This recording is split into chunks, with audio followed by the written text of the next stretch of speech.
matter what situation, कोई परिस्थिति क्यों ना हो, प्रभु को जिस दिन हम हर परिस्थिति में ये बोलने के लिए तैयार हैं कि प्रभु मुझे कुछ समझ नहीं आ रहा, ये हो क्या रहा है, ये मेरी गवाही है। मैं बहुत ही ज्यादा कंट्रोल फ्रीक हूँ, मतलब मुझे हर चीज के बारे में पता होना चाहिए जो मुझसे रिलेटेड है।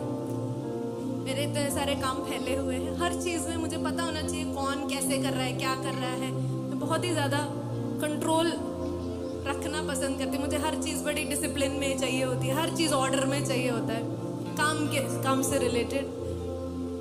लेकिन कुछ परिस्थितियां ऐसी आ जाती हैं कि बार बार बोलने पर भी जब चीजें नहीं होती हैं, हाथ खड़ा करना पड़ जाता है। जैसे आपने पिछले हफ्ते सुना कि प्रभु मेरे से नहीं हो पा रहा है, और मुझे समझ में भी नहीं आ रहा है ये क्यों हो रहा है, क्योंकि अपना 100% देने के बावजूद भी कई सारी चीजें वैसी नहीं होती जैसी होनी चाहिए। कई सारी बातें हमारे विपरीत हो जाती हैं, इसके बदले कि वो हमारे हित में हो। बहुत सारे लोग हमारे खिलाफ हो जाते हैं जबकि हम बेहद उन्हें प्रेम करते हैं। बट उन सब परिस्थितियों में क्या करें? क्या सबको छोड़ दें? क्या सबको भगा दें? क्या अवस्थाओं के सामने झुक जाए?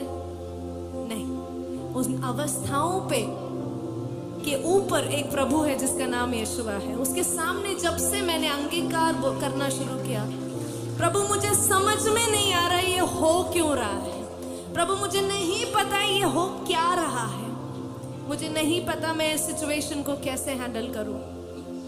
मेरे पास इस बात को सॉल्व करने के लिए कोई इंसान नहीं है प्रभु, पर फिर भी इन सारी सिचुएशंस में मैं आपका धन्यवाद करती हूँ। Really I am telling you, I started thanking the Lord for everything, for every situation I started thanking the Lord. मैंने प्रभु को धन्यवाद करना शुरू किया, और हुआ ये बदले में कि प्रभु ने वो प्रॉब्लम्स सॉल्व तो नहीं किए, पर बेटर डोर्स खोल दिए।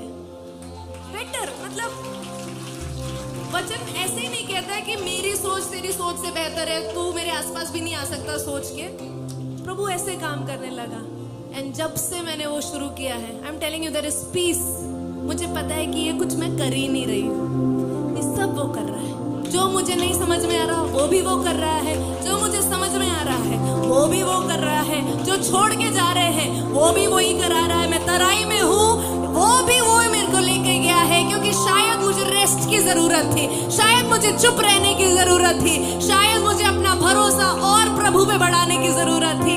और आज अगर आप तराई में हैं, कोई भी मुझे जो यहाँ पे सुन रहा है, तराई में मतलब बिल्कुल लो अवस्था में, जहाँ पे आपको कुछ समझ नहीं आ रहा है, अपने हाथ उठा लो और कहो प्रभु मुझे कुछ समझ में नहीं आ रहा, पर आपका धन्यवाद हो कि आप मुझे यहाँ लेकर तो आए, मुझे पता है आगे भी आप ही लेकर जाओगे।